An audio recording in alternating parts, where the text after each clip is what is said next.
오랜만에 뵙는 분도 있고 또 일주일 만에 뵙는 분도 있고 매일같이 만난 분도 있네요. 우리 한번 옆 사람과 한번 인사합시다. 오늘 은혜 받읍시다. 다시 한번 인사합니다. 참 잘 오셨습니다. 오늘 저는 본 말씀을 가지고 생각을 바꾸면 인생이 달라진다, 생각을 바꾸면 운명이 바꿔진다 라고 하는 제목으로 함께 은혜를 나누려고 합니다. If you change your mind, your life will change. 11살 먹은 소년이 어느 날 아버지의 심부름으로 조랑말을 타고 산길을 가고 있었는데 어디선가 자지러지는 비명소리가 들려왔습니다. 뭔가 하고 가서 봤더니 4명의 백인이 1명의 흑인을 쇠파이프와 몽둥이로 내리치는, 때려서 죽이는 광경을 목격하게 되었습니다. 너무나 큰 충격을 받았습니다. 그래서 이 소녀는 아버지 심부름 가던 것을 포기하고 집으로 돌아와서는 자기 방으로 들어가서 1박 2일 동안 자기 생각을 정리하게 되었습니다. 그리고 그 다음날 자기 방에서 나오면서 아버지에게 이렇게 말했습니다. 아버지, 이제 제가 어떻게 살아야 할지 제 인생의 목적을 정했습니다. 저는 이 땅에서 멸시받고 천대받는 나의 흑인 동포를 위해서 제 일생을 바치겠습니다. 이후에 이 소녀는 장장 하루에 14시간에서 16시간을 내리 공부를 했습니다. 그렇게 해서 그가 17살 되던 해 미국 하버드대 법학과에 최연소 합격을 했습니다. 그러나 흑인이라는 이유로 입학이 허락되지 않았습니다. 그 다음에 또 도전했습니다. 또 합격했습니다. 역시 하버드대에서는 입학을 허락하지 않았습니다. 그렇게 22살이 되던 해까지 매년 입학시험을 치러서 합격했지만 하버드 대학은 입학을 허락하지 않았습니다.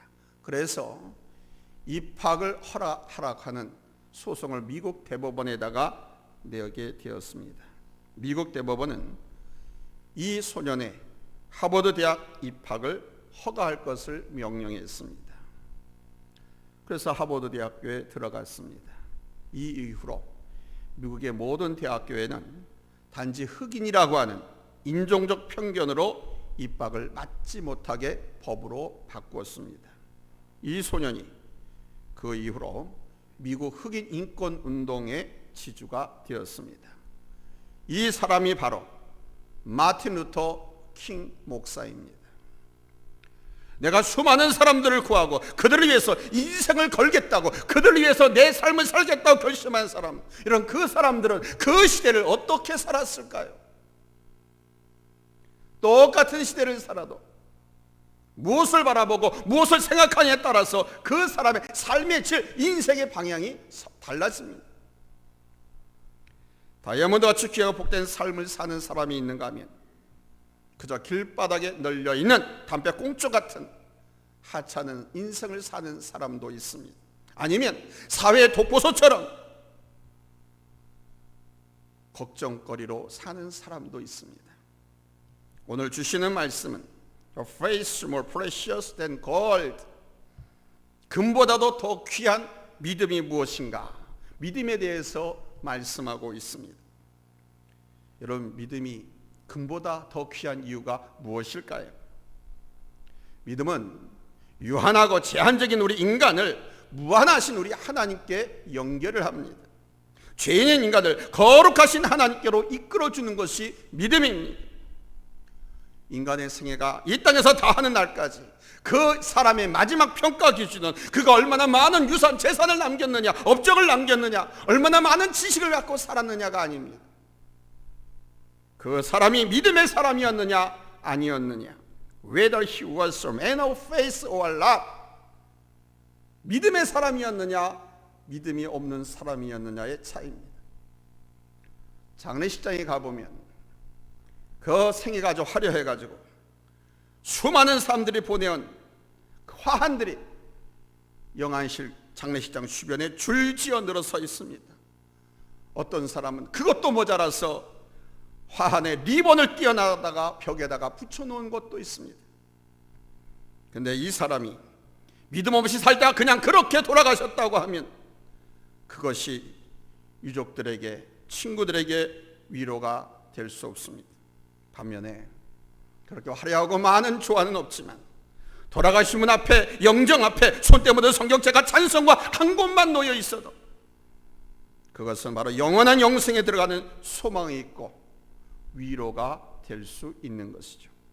그런 점에서 믿음으로 비전과 사명을 가지고 산다고 하는 것이 얼마나 귀하고 복된 일인지를 알아야 됩니다. 그래서 첫 번째 대지입니다. 이 비전과 사명은 보배로운 인생으로 만들어준다는 사실입니다. 오늘 본문 1절로 3절 말씀 한번 같이 읽겠습니다. 믿음은 바라는 것들의 실상이요 보이지 않는 것들의 증거니 선진들이 이로써 증거를 얻었느니라. 믿음으로 모든 세계가 하나님의 말씀으로 지어진 줄을 우리가 아나니 보이는 것은 나타난 것으로 말미암아 된 것이 아니니라. 모든 것은 생각에서 시작됩니다. 어디에서 시작된다고요? 생각. 그래서 생각은 모든 것을 뿌리이고 모든 것의 원인입니다. 지금 나의 현재의 모습은 과거로부터 지금까지 내 생각의 열매입니다. 그러므로 우리가 가장 중요하게 다루고 변화시켜야 할 것은 바로 내 생각입니다. 지금 나의 삶 그리고 내 모습, 이것을 변화시키기 위해서 가장 먼저 우리는 이 생각의 변화가 있어야 합니다. 그런데 이 생각을 변화시키려고 하면 새로운 생각을 만나야 되죠. 이 새로운 생각은 바로 하나님의 말씀을 통해서 주시는 겁니다. 생각이 무서운 까닭은 바로 이 생각을 따라서 우리의 몸과 마음이 움직이기 때문이죠. 한 번만 생각하는 것이 아닙니다. 반복해서 생각하고 또 반복해서 생각해서 암시를 주면 그 생각이 내 육신을 지배하고 컨트롤하게 됩니다. 사람은 누구나 이 생각하는 것에 따라서 기분이 달라지고 느낌도 달라집니다. 그러니까 우리의 생각에 따라서 내 믿음도 달라진다는 겁니다. 우리의 믿음이 우리의 생각과 감정과 몸에 영향을 끼치게 됩니다. 생각이 여러분의 관계와 미래에 영향을 끼친다는 겁니다. 많은 사람들이 자신의 능력을 하나님께서 주시는 믿음이라고 착각합니다. 그러나 성경이 말씀하는 믿음은 내가 취하는 내 마음의 상태가 아니라 바로 하나님께서 내 마음에 나눠주시는 은혜라고 밝히고 있습니다. 에베소 2장 8절에 보세요. 너희는 그 은혜로 인하여 믿음으로 말미암아 구원을 받았느니 이것은 너희에게서 난 것이 아니요 하나님의 선물이라고 했습니다. 그러니까 하나님의 선물인 이 믿음이 내 안에서 계속 자라나도록 우리는 관심, 신경을 써야 합니다. 자전거 탈 줄 아시죠? 이 자전거는 계속해서 페달을 밟아야 넘어지지 않고 이동할 수가 있습니다. 그런데 페달 밟지 않고 멈춰서 있으면 넘어집니다. 믿음도 그렇습니다. 말씀의 페달을 매일같이 밟아줘야 됩니다. 말씀 먹는 것, 말씀 있는 것을 매일 밟아줘야 넘어지지 않습니다. 기도의 페달, 찬양의 페달, 봉사의 페달, 헌신의 페달을 계속 밟고 돌려줘야 앞으로 나갈 수 있는 겁니다. 성장할 수 있다는 겁니다. 근데 우리는 착각합니다. 이 정도면 됐다. 이 정도 수준에 미치지는 못했는데 멈춰버립니다. 이런 믿음의 조상들을 보십시오. 아브라함이 믿음으로 나갈 때 하나님의 축복을 받았습니다. 이삭이나 야곱, 요셉의 삶이 이 믿음이라고 하는 궤도에 서 있을 때 복된 삶을 살았습니다. 이 믿음의 궤도에서 이탈할 때, 믿음의 페달을 돌리지 않았을 때 그는 여지없이 다 시험과 유혹에 빠지고 넘어졌습니다. 실패했습니다. 그렇습니다, 여러분. 비록 내가 연약하고 부족한 사람이라 할지라도 내가 믿음 가운데 서 있으면 내 삶에 새로운 지평이 열리는 것입니다. 반면에 겉으로는 화려하지만 믿음 없이 살았던 가인과 그의 후손들의 모습을 상상해 보십시오. 그들은 믿음이 없었습니다. 그래서 사회적으로 기술과 문명과 문화를 엄청나게 발전시켰습니다. 그러나 창세기 6장에 보면 노아의 홍수 사건을 통해서 그들을 이렇게 발전시키고 누렸던 모든 문화, 문명, 기술 다 물속에 처박히고 물에 휩쓸려 내려가는 비극을 맞이했습니다. 우리 하나님께서는 여러분 모두가 믿음의 반열에 올라서기를 원하십니다. 믿음으로 살면 더딘 것 같아요. 처지는 것 같고 손해보는 것 같습니다. 그러나 더딘 것 같고 처진 것 같고 남들보다 손해보는 것 같아도 결국은 믿음으로 살면 반드시 하나님께서 승리하게 하십니다. 아멘. 믿음으로 사시기 바랍니다. 믿음으로 살면 반드시 하늘의 신령한 복과 이 땅의 기름진 복을 넘치도록 하나님께서 부어주십니다. 두 번째 대지는 예배 자리는 비전과 사명의 못자리라는 것입니다. 그래서 예배의 성공자가 되셔야 돼요. 무나 배추나 모판에서 성공적으로 키우지 못하면, 발화시키지 못하면 밭으로 논으로 옮겨서 풍작을 기대할 수가 없습니다. 마찬가지로 이 교회는, 예배의 자리는 비전과 사명의 못자리라는 사실입니다. 우리 오늘 본 말씀 3절 같이 읽겠습니다. 찾았으면 아멘 합니다. 합독합니다. 시작. 믿음으로 모든 세계가 하나님의 말씀으로 지어진 줄을 우리가 아나니 보이는 것은 나타난 것으로 말미암아 된 것이 아니니라. 아멘. 그러니까 믿음으로 모든 세계가 하나님의 말씀으로 지어진 것을 우리가 안다는 것입니다. 여기서 하나님의 말씀이라고 하는 것은 하나님의 말씀 능력입니다. 말씀 한마디로 우주 만물이 만들어지고 지어졌잖아요. 그래서 하나님의 말씀으로 지어진 줄을 우리가 믿음이 있으면 알 수 있다는 겁니다. 알고 난 후에 믿는 것이 아니라는 거예요. 서양 사람들은, 믿음 없는 사람들은 알아야 믿는다고 하지요. 그러나 성경은 말합니다. 믿으면 알게 된다고. 믿으면 알게 된다고. 믿으면 보인다고. 아멘. 믿지 않으면요, 영적인 세계, 신령한 세계, 하나님께서 약속하신 비전과 꿈, 축복 전혀 보이지 않습니다. 그래서 탄식하고 원망하고 포기합니다. 우리 인간은 믿음을 통해서 우주나 우리 인간의 기원을 알 수 있습니다. 믿음은 하나님 말씀을 붙잡고 하나님의 말씀을 듣고 하나님 말씀 안에 들어감으로써 생기는 것입니다. 지금은 말씀을 듣고 돌아서면 잃어버린 것 같아도 여러분 그렇지 않습니다. 저 3층 유아실, 또 본당 뒤에 유아실에 보면 까난 아기와 어린 유아들이 있습니다. 이 아이들은요, 말도 잘못하고 막 칭얼칭얼댑니다. 그런데도 부모들이 그 자녀를 데리고 예배 자리에 데리고 나옴으로써 그 자녀가, 그 집안이 복을 받는 것입니다. 이 아이들이요, 딴짓을 하고 울고 보채도요, 예배 자리에 나와 있으면 여기가 못자리가 됐기 때문에 말씀을 듣습니다. 찬양을 듣습니다. 권사님, 장로님들이 기도하는 거 다 듣습니다. 단지 언어 능력이 갖춰지지 않아서 아직 표현하지 못하고 있을 뿐입니다. 그러나 시간이 흘러서 자기의 의사 표현을 할 줄 알고 믿음이 들어갔을 땐 믿음의 열매가 나타납니다. 표현합니다. 말씀을 듣는 순간 생명의 성림의 역사가 그 아이에게 일어나기 때문에 그런 거예요. 듣는 순간. 이거는 죽은 쭉정이가 아닙니다. 하나님의 말씀은. 그래서 누구에게든지 이 말씀이 심겨지고 들어가면 그 안에서 역사를 하는 거예요. 믿음의 씨앗이 뿌려지면 슬금슬금 생명의 역사가 일어나는 것입니다. 공산당들 가운데도 우리 기독교인들을 감시하고 기독교를 핍박하기 위해서 방송을 도청해서 듣다가 믿음이 생긴 사람들이 많이 있습니다. 은혜를 사모해서 방송 설교를 들은 것이 아니라 꼬투리를 잡고 박해하기 위해서 방송을 들었는데 그들의 귀에 들려진, 그의 심령에 박혀진 그때 그 선포된 말씀이 그들의 영혼을 변화시킨 거예요. 지난 정부 시절 여러분도 잘 아는 우리 기독교를 말살시키기에 앞장섰던 이정훈 교수라고 있습니다. 머리 빡빡 깎고 있죠. 지금도 저러고 있습니다. 저 사람은 우리 서울의 동국대학교 불교학과를 나온 사람입니다. 그리고 서울대학교 대학원에서 법학을 전공해서 법학 박사가 된 사람입니다. 그는 지금 울산대학교에서 법학과 교수로 활동 중에 있습니다. 저 사람이 종교자유총연맹이라고 하는 단체를 만들어서 기독교를 핍박하고 말살시키기에 앞장섰던 사람입니다.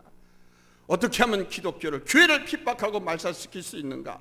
교회를, 기독교를 알아야 말살시키고 공격할 수 있을 거 아닙니까? 그래서 연구했습니다.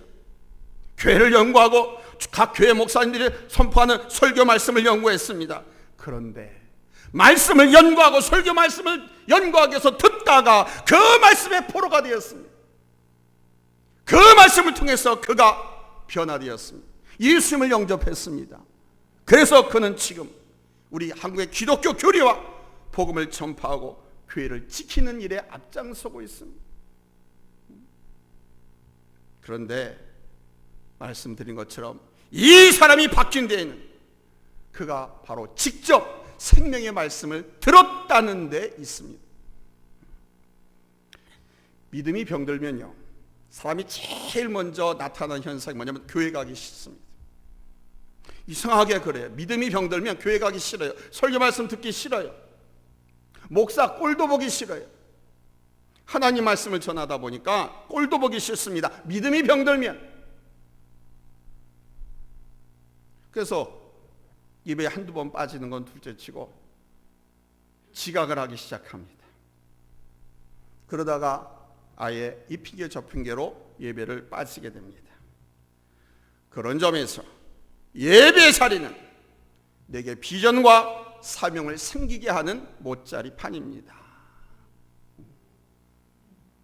우리가 배추나 물을 심어도 그냥 심지 않지요. 길바닥에다가 사금팔이 맞고 볼에 자갈 많은 곳에다 그냥 뿌립니까? 아니죠.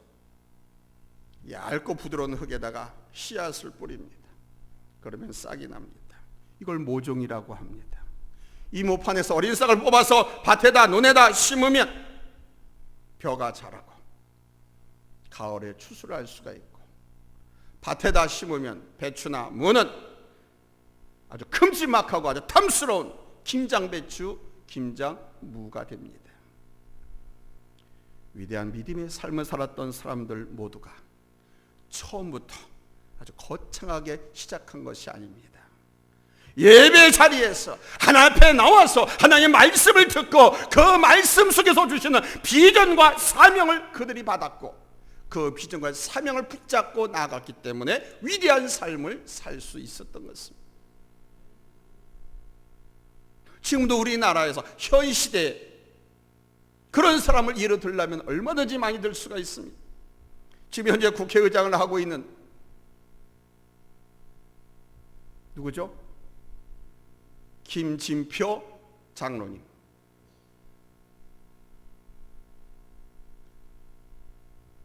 또 국민의힘의 정당의 대표를 하고 있는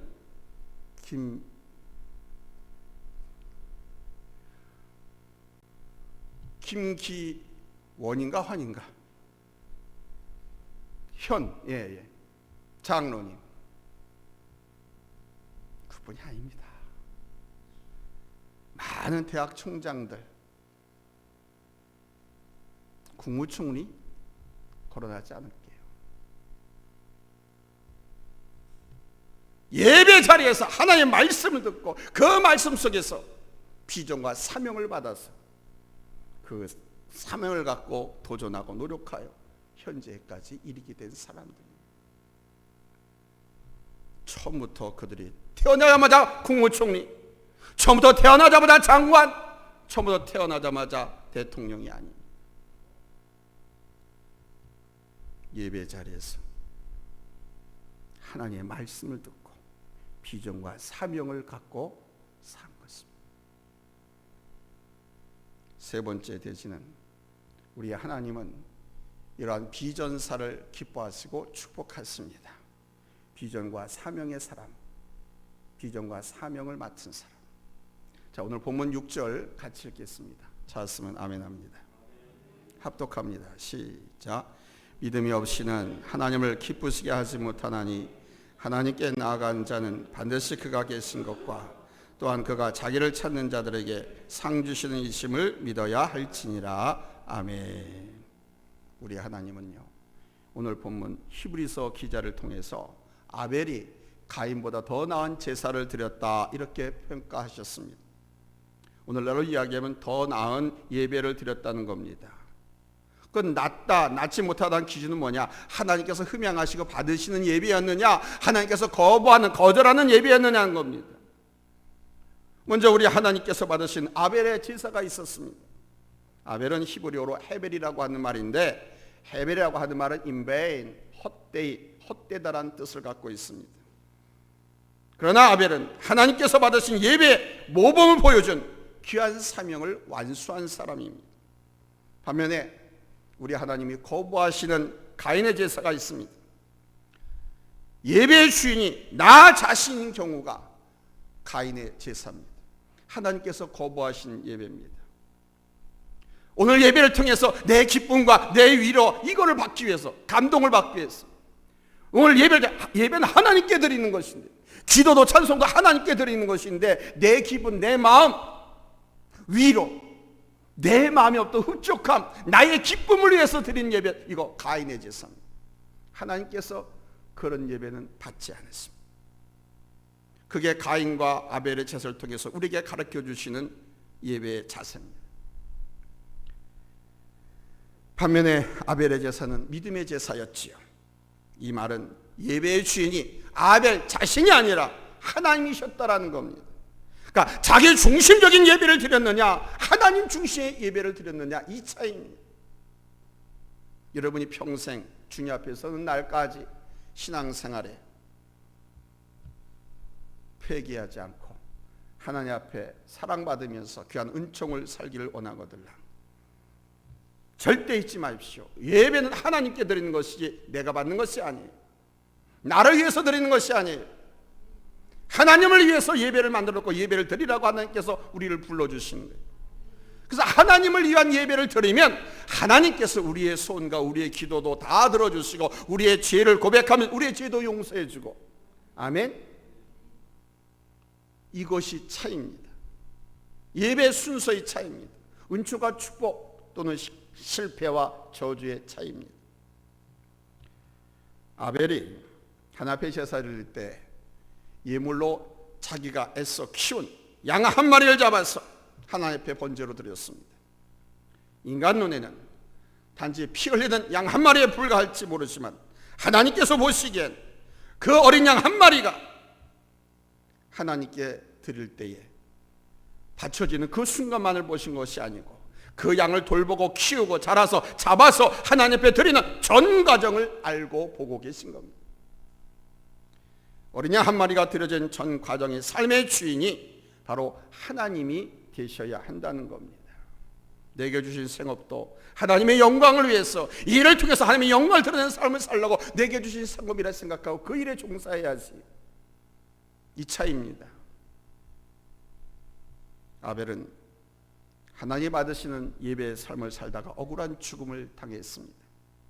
어떻게 보면 허무하게 채 피워보지도 못하고 죽은 떨어진 꽃과도 같은 것이죠. 그러나 성경은 아벨이 의인의 삶을 살았다고 증거하고 있습니다. 아벨은 그 형 가인에 의해서 억울한 죽음을 당했지만 하나님 앞에 의로운 사람으로 인정을 받았습니다. 믿음이 없이는 하나님을 기쁘시게 하지 못한다라고 말씀했습니다. 이것은 분명 하나님뿐만이 아니죠. 사람과 사람 사이에도 믿음이 깨어지면 그 순간부터 지옥이 되는 것입니다.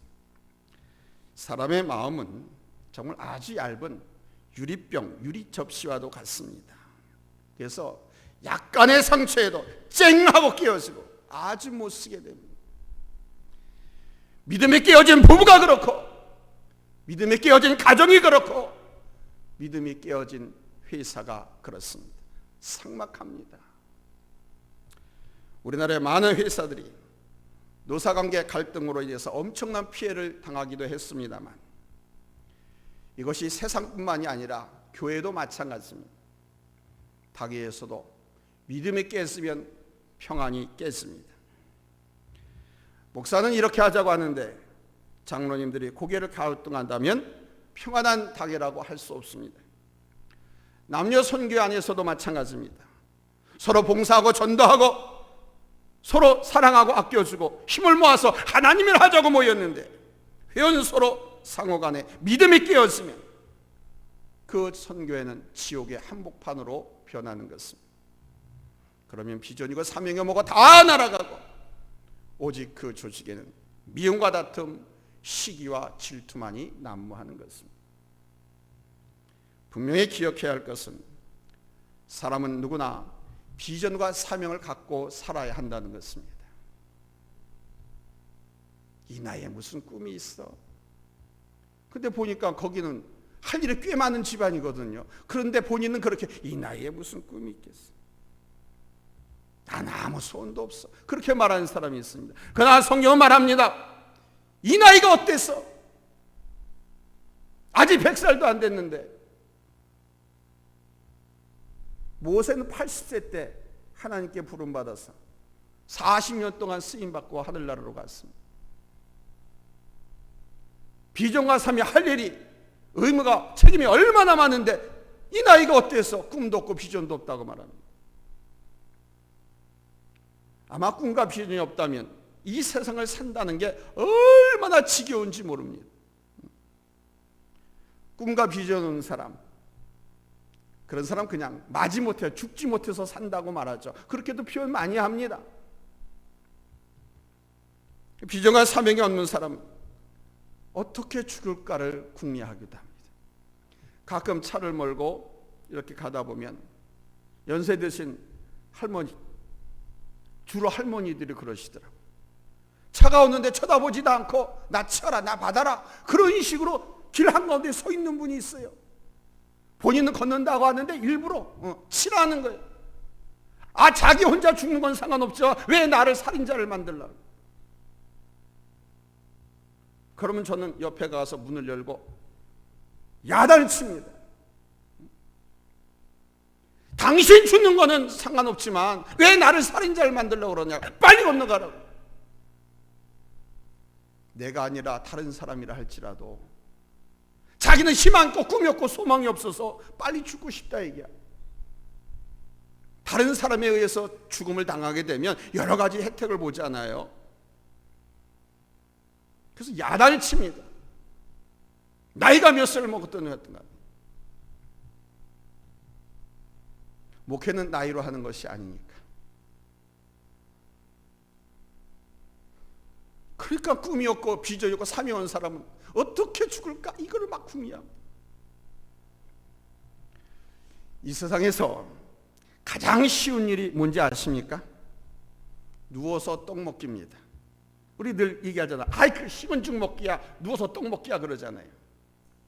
그래서 여러분, 식은 죽 먹기보다 누워서 떡 먹기보다 더 쉬운 게 뭔지 아세요? 따라서 합시다. 누워서 숨쉬기. 누워서 숨쉬기입니다. 그런데 여러분, 아무리 쉬운 일이 할지라도 내게 의미가 없다면 그것은 고난이고 고통입니다. 저주입니다. 여러분, 누워서 숨만 쉬는 사람이 뭡니까? 식물인간 아닙니까? 식물인간. 정말 하루 종일 온종일 꼼짝도 못하고 이러고 있다고 한번 생각해 보세요. 그게 축복입니까? 그게 상급입니까? 고통이죠. 비전은 내가 세상에서 이루고 싶은 일이고, 미션은 내가 세상에서 해야 할 일을 말합니다. 그러니까 미션은 하나님께서 다른 사람이 아닌 바로 나에게 하게 하시는 일입니다. 내가 하고 싶은 일과 내가 꼭 해야 되는 일이 공통점이 많을수록 그 사람은 행복한 사람입니다. 그런 사람은 복된 인생을 살아가는 사람이에요. 우리 믿음의 사람들은 하나님께서 상 주시는 분이심을 믿으셔야 됩니다.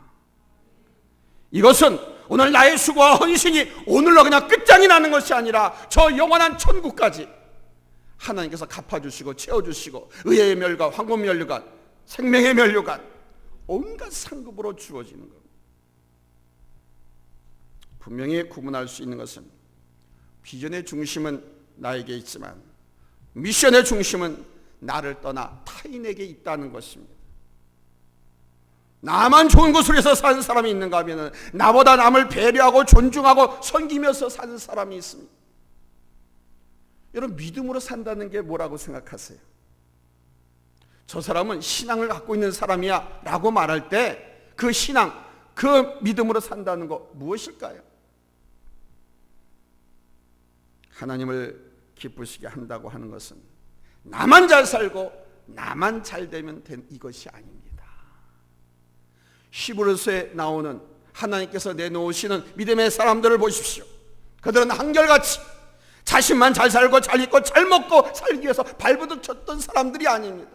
다 이웃을 위해서, 국가를 위해서, 민족을 위해서, 다른 사람을 위해서 희생하고 손해를 감수하고 자신을 던져서 충성하고 헌신했던 그런 사람들 믿음의 영웅으로, 거장들로 우리들에게 소개하고 있습니다. 나 혼자 잘 살고 나 혼자 행복하게 살기 위해서 발버둥쳤던 사람들이 아니에요. 여기 여러분 앞에 서 있는 이 목사도 마찬가지입니다. 나 혼자 잘 먹고 나 혼자 행복하고 나처럼 더 살고 싶으면 저 목회자기 안 왔습니다.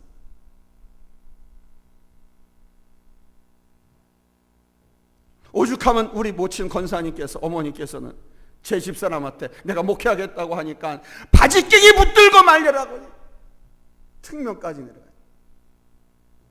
그 저 사모가 한때는요 눈물까지 떡떡 흘리면서 여보 제발 이거 안 하면 안 돼? 제발.